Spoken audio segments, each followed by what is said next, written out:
Bonjour, bonsoir à vous, chers à laquelle vous avez pris l'amabilité de bien vouloir nous suivre. Alors, aujourd'hui, nous avons cette opportunité-là d'interviewer l'honorable Francis Tchibalabala qui nous parle et qui nous brosse quelques actualités liées d'ordre politique de notre pays. Avec lui, nous allons parler d'une probable révision constitutionnelle, bien d'un changement de la Constitution. Mais nous avons aussi parlé parce que l'honorable, il est plutôt doublement élu, député national ainsi qu'un provincial. Et l'Assemblée nationale qui doit normalement investir le nouveau gouvernement qui tarde toujours à voir le jour. Et ça bloque de quel côté? Nous allons le savoir avec l'honorable Francis Tchibalabala à travers cette interview. Bonjour honorable. Bonjour monsieur le journaliste. Alors honorable Tchibalabala, aujourd'hui vous êtes doublement élu. Lors des élections législatives de 2023, vous êtes député national et puis provincial. On veut comprendre en quelques mots quels sont vos ressentis envers la population qui a jeté cette dévolution. Voilà, c'est un motif de joie d'ailleurs, et cela traduit l'attachement que j'ai toujours eu avec mes électeurs. Cette proximité-là, ça s'est traduit dans les urnes, et ils ont récompensé celui qui était proche d'elle. Donc la population ou les populations. J'étais tellement proche de ma base de Massina comme de la Tchangou, et cette base a été reconnaissante par rapport aux actions que nous avons menées, et elle nous a renouvelé les mandats pour la députation provinciale, et elle nous a élus au niveau national. Donc pour moi c'est des couronnements d'un travail de longue haleine qu'on a eu avec cette population pendant 5 ans. Alors aujourd'hui vous êtes député national, et ce qu'on veut savoir, à quand est-ce que le nouveau gouvernement verra le jour, parce que le nouveau gouvernement doit être investi à l'Assemblée nationale dont vous siégez comme député, et puis l'Assemblée nationale n'a pas toujours encore eu un bureau définitif. Le blocage se trouve à quel niveau?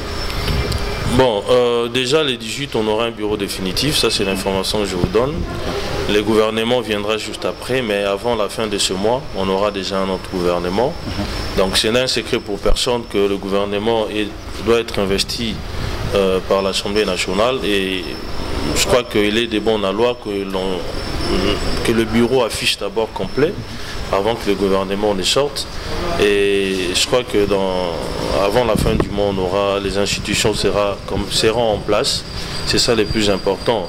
Étant donné que la situation des Congolais va de mal en pis, il faut vraiment que les choses s'activent de ces côtés-là. Alors pour finir, une question d'actualité aussi, vous êtes pour une probable révision constitutionnelle ou bien carrément on doit changer la Constitution?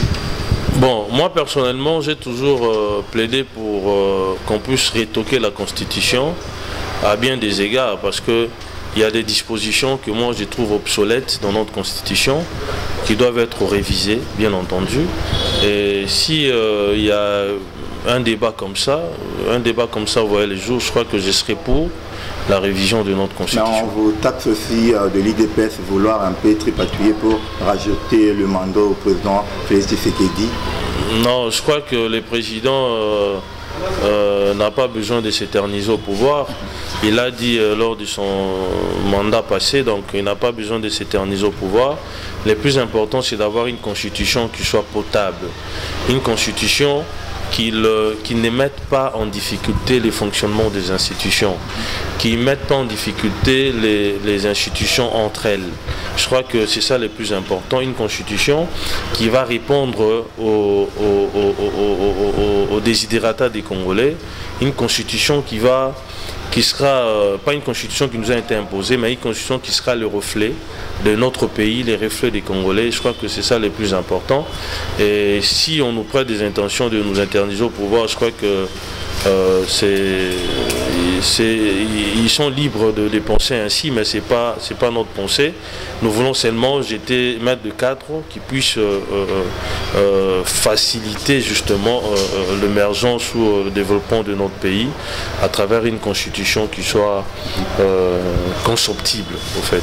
Voilà. Alors merci beaucoup honorable. Bon mandat. Merci. Merci à vous. Vous avez suivi l'honorable Francis Tchibalabala qui nous a donné l'opportunité de bien vouloir répondre à nos questions que nous lui avons posées. C'est à vous de juger. Nous avons fait que notre travail comme une église au milieu des villages. Restez toujours connectés sur votre chaîne King Feed Télévision.